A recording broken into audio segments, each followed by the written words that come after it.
오늘 우리들에게 주시는 하나님의 말씀 고린도전서 1장 18절에서부터 24절까지의 말씀입니다.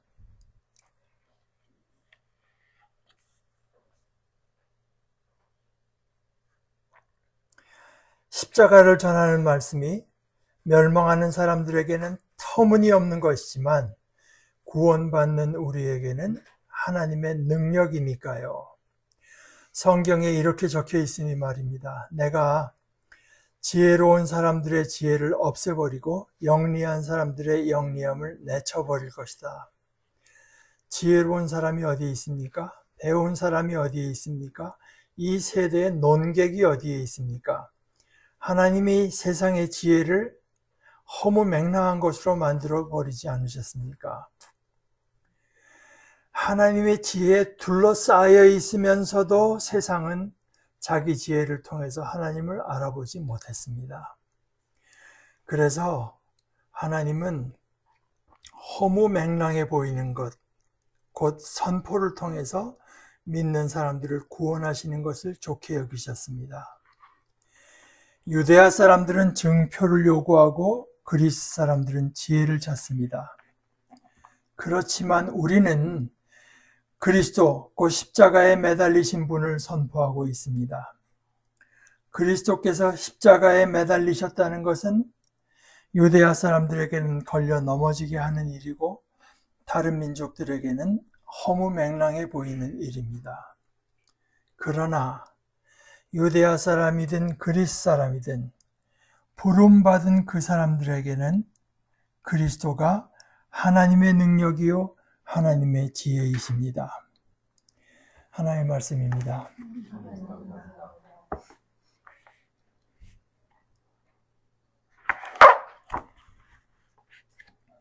며칠 전에 그 유튜브에 저 영화나 뭐 이런 거 하는 분들이 몇 나와서 얘기하다가 디즈니 채널에서 하는 북극성이라고 하는 걸 얘기하는데 어떤 사람은 자기 평생 저렇게 재밌는 건 자기 처음 본다고 이제 그러니까 또 딴 친구는 근데 그 디테일에서 좀 뭐가 좀 안 맞는 게 있는 것 같다. 근데 그게 뭐 그 디테일 자체가 중요한 게 아니라 사실 그런 작품이 완벽하려고 하면은 아닌 게 아니라 디테일도 좀 정확하고 모든 게 다 떨어졌을 때 완벽한 작품이 나오지 않습니까? 완벽하다고 하는 거는 그 작가건 또는 작가를 넘어서 감독이건 드러내고자 하는 것을 남김없이 그대로 정확히 또 온전하게 드러냈을 때 그게 완벽한 작품이라고 하겠죠. 너무 군더더기가 많아도 이게 완벽하면서는 떨어지고 또 너무 늘어져도 그럴 수가 있고 또 너무 설명되어야 될 게 설명 안 되고 지나가도 그럴 수가 있고 뭐 이게 사실 영화나 이런 것뿐만 아니라 모든 예술 작품이 다 그렇지 않겠습니까? 미술도 그렇고 뭐 나타내고자 하는 건 뭔지 알겠는데 저것은 어떤 부분이 있음으로 인해서 그게 다 흐려지는 수도 있겠고 심지어 왜곡될 수도 있을 것 같습니다. 음악도 그럴 거고 이제 문학 작품도 그렇겠죠. 그래서 그 작가가 드러내고자 했던 어떤 의도에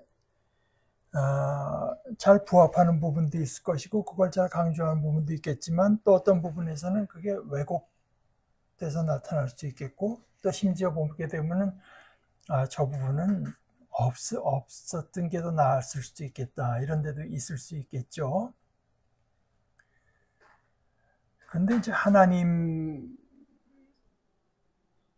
크게 보면 어떤 그 감독이라고 할까 작가라고 하실 수 있겠는데 결국 하나님께서 하시는 일은 그 하나님께서 드러내시고자 하는 것을 도저히 그렇지 않은 것 같은 방향, 오히려 하나님의 의도를 거스리는 것 같은 것까지를 통합해서 하나님의 의도를 분명히 드러내고야 만다. 이게 이제 우리가 성경을 통해서 배울 수 있는 것이고, 우리가 믿음으로 받아들이는 게 바로 이제 그거라고 말할 수 있습니다. 오늘 24절에서 그리스도가 하나님의 능력이요 하나님의 지혜라고 했는데, 이게 하나님의 능력과 지혜라고 하지 않고 두 번을 이 하나님이라고 하는 말을 매번 붙여서 이제 강조를 했습니다. 하나님의 능력이고 하나님의 지혜다. 하나님의 능력이라고 하는 것은 사실 우리가 알고 있는 어떤 능력, 소위 힘과 비교할 수 없죠. 그보다 더 크다는 의미에서뿐 아니라 우리가 알고 있는 모든 힘이라고 하는 것은 다 상대적이고 제한적이고 부분적이지만, 하나님의 힘은 전능하심이기 때문에 이게 그냥 단순히 양적으로 차이가 나는 것뿐만 아니라 카테고리가 다릅니다. 지혜도 마찬가지죠. 하나님은 우리보다 더 많이 아시고 더 지혜롭다고 하는 이런 비교에서 말하는 것이 아니라, 하나님께서는 그야말로 모든 것을 보시고 모든 것을 살피시고 모든 것을 그 뜻대로 운행하시는 거기 때문에 여기 하나님의 능력, 하나님의 지혜라고 한 것은 그런 의미에서 우리가 이제 곰곰이 묵상할 필요가 있는데, 이것은 대조적으로 인간의 능력, 인간의 지혜가 아니라는 얘기를 하시는 거죠. 이것은 사실 어떤 양에서 차이가 나는 정도가 아니라 인간의 지혜로 보기에는, 여기 이제 인간은 하나님의 지혜에 둘러싸여 있으면서도 우리의 모든 것, 우리의 인체, 모든 것, 우리에게 일어나는 일, 모든 것에 하나님의 지혜에 둘러싸여 있으면서도 세상은, 인간은 자기 지혜를 통해서 하나님을 알아보지 못했다. 곳곳에 하나님의 지혜가 다 역사하고 있는데 인간의 지혜라고 하는 건 그런 것이다. 그러니까 인간의 지혜라고 하는 것은 부분적이고 제한적입니다. 지혜뿐만 아니라 능력도 그렇죠. 그러나 하나님의 능력, 하나님의 지혜는 조금 아까 말씀드린 것처럼 전능하신 것이고 전체적인 것입니다. 그래서 우리가 지지난주 나누다시피 바울 사도가 우리는 부분적으로 안다. 우리가 아는 것은 부분적인 것일 따름이다. 그런데 우리가 하는 것은 부분적인 것일 따름이다고 하는 건 우리들이 그거 모르는 인간은 없겠죠. 그러나 인간은 그것밖에는 모르고 지내기 때문에 결국 모든 능력, 모든 지혜라는 게 다 부분적인 거 아니야?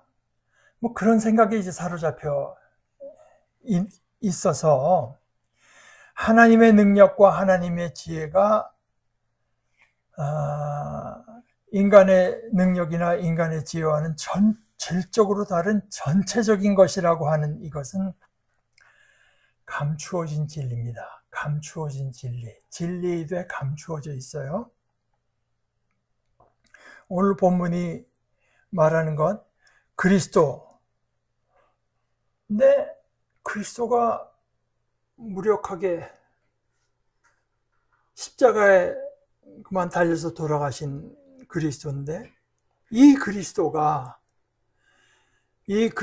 전능이고 만유를 꿰뚫고 모든 것을 그 뜻대로 다스리시는 궁극의 지혜이지만 이게 어떤 사람들에게만 그렇다. 오늘 바울 사도가 얘기하는 건 그거죠. 어떤 사람들에게만 그렇다. 어떤 사람들인가? 부름받은 그 사람들, 부름받은 그 사람들에게만 그렇다. 즉 우리들입니다.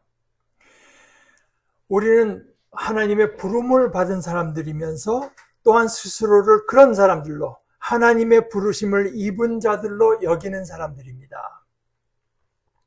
이게 하나님의 부름이라고 하는 것이 어떤 참 신비로운 그러면서도 인간의 음성과 같은 알아들을 수 있는 언어로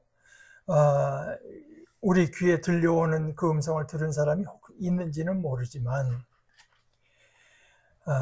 거의 대부분은 그렇지 않습니다. 인간의 음성 같은 알아들을 수 있는 언어로 우리 귀에 들려온 것은 아니라고 해도 우리를 불러냄이 있었고 우리 각자는 어떤 식으로건 그 부름에 응답했습니다. 했습니다.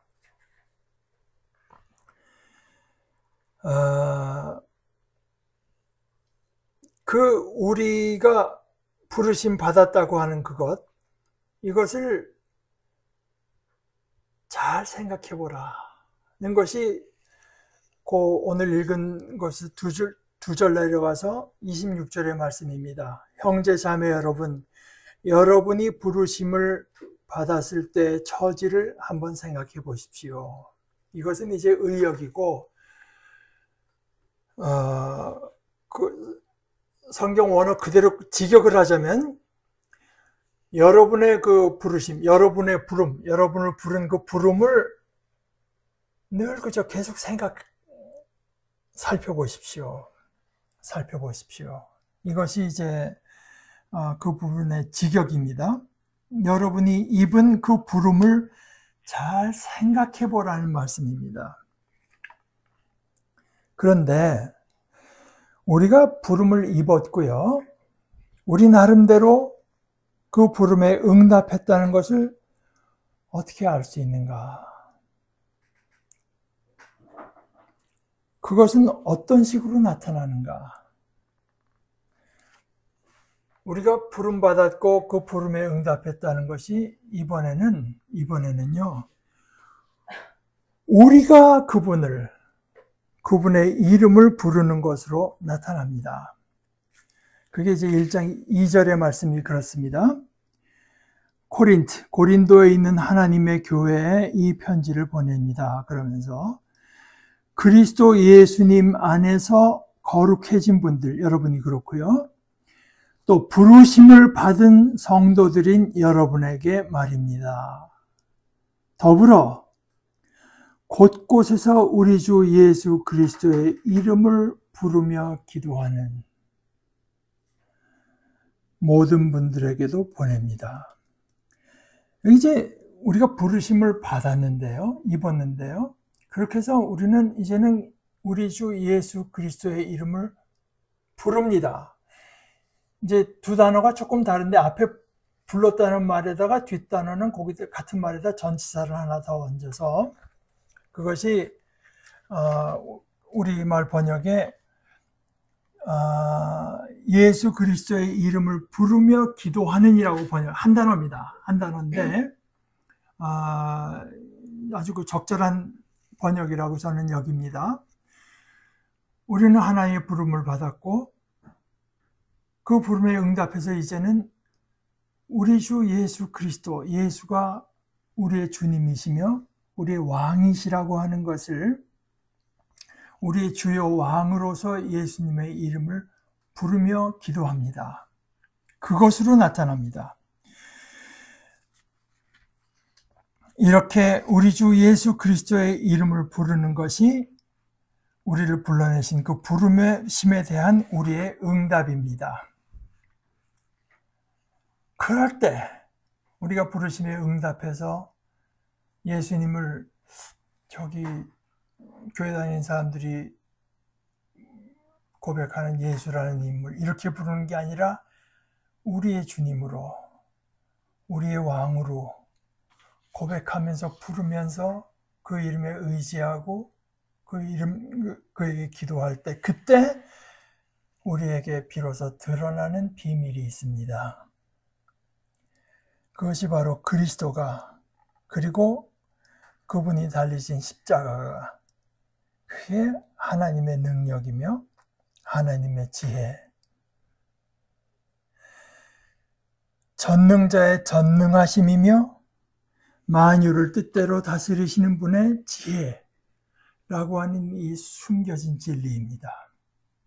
그것은, 그 진리는 예수 그리스도를 우리 주로 고백하는 그 이름을 부르는 이들에게 드러나요.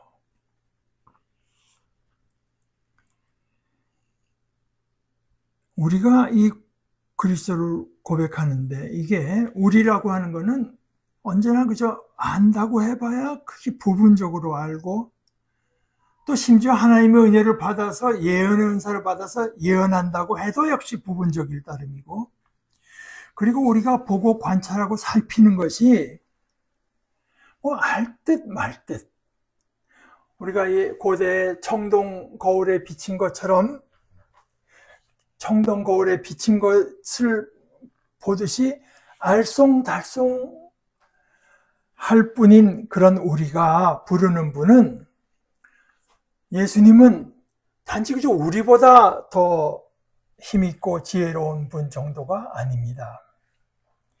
그분은 만유의 주제이신 하나님의 능력이고 하나님의 지혜이신 분입니다.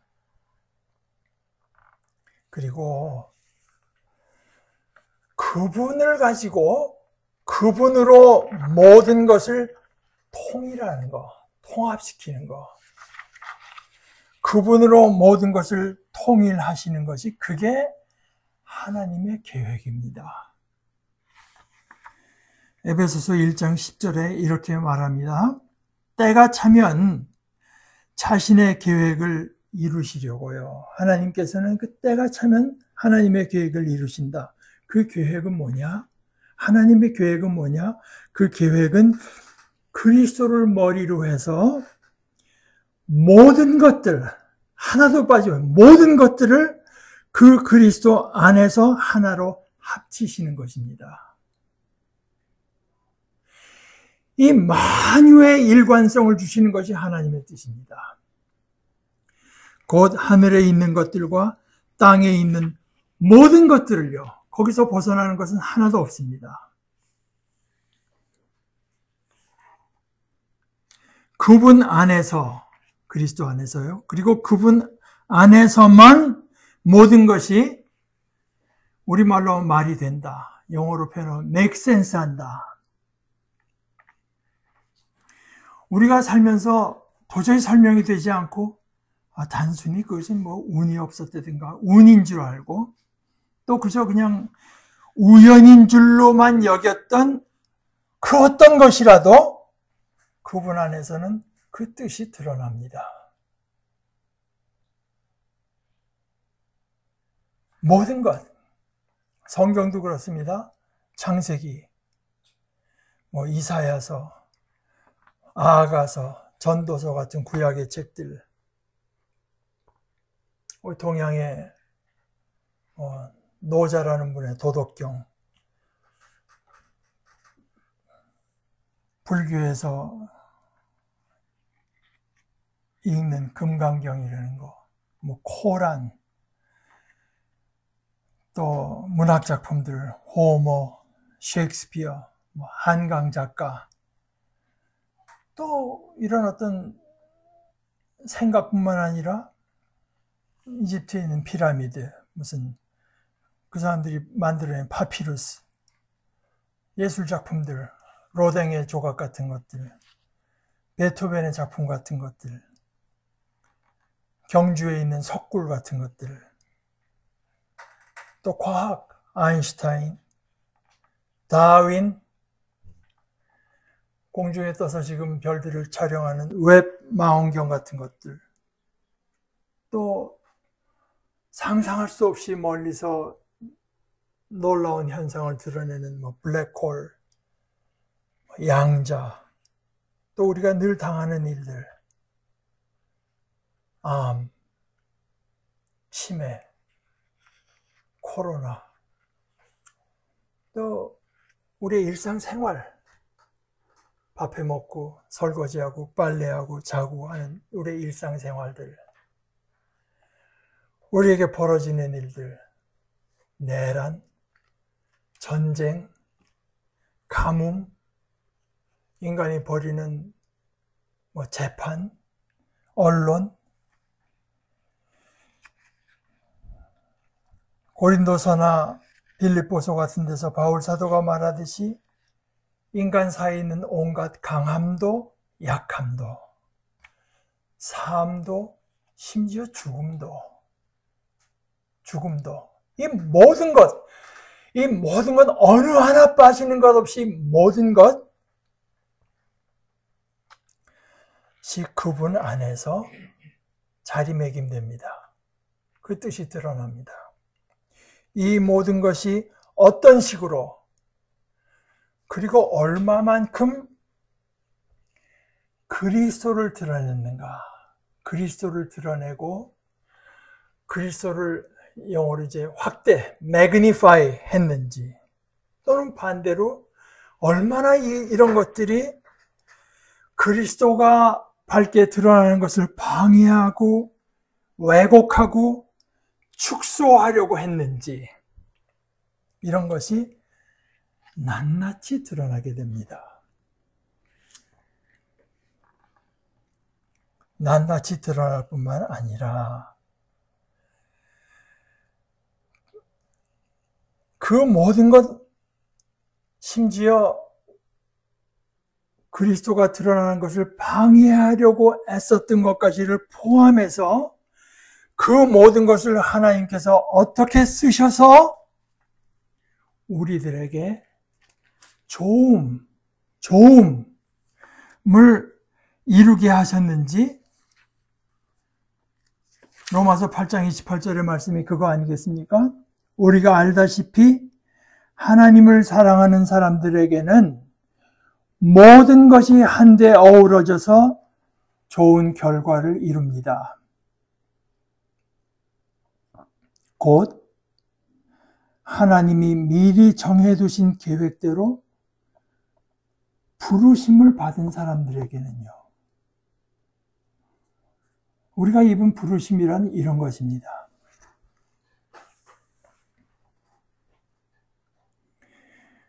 우리는 기껏해야 부분적으로 알고 그냥 알쏭달쏭할 정도로 본다고 해봐야 알쏭달쏭 긴가민가 할 정도로 볼 뿐이지만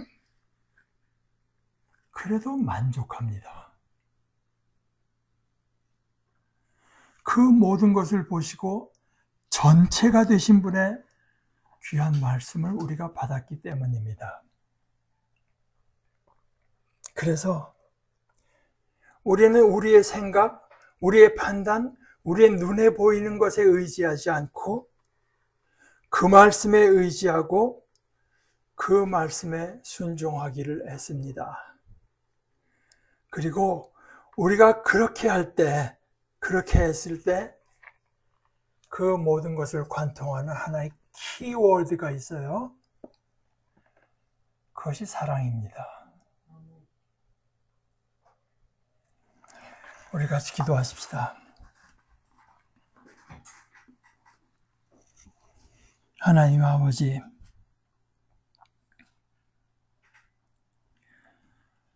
저희를 불러내 주신 하나님의 음성, 그 하나님의 부르심을 저희가 늘 묵상하고 늘 새롭게 깨달아서 우리는 늘 새롭게 예수님을 고백하고 예수님을 의지하고 예수님께 순종하는 것으로 만족하게 여기는 지혜로운 자녀들 되게 하여 주시옵소서. 예수님의 이름으로 기도합니다. 아멘.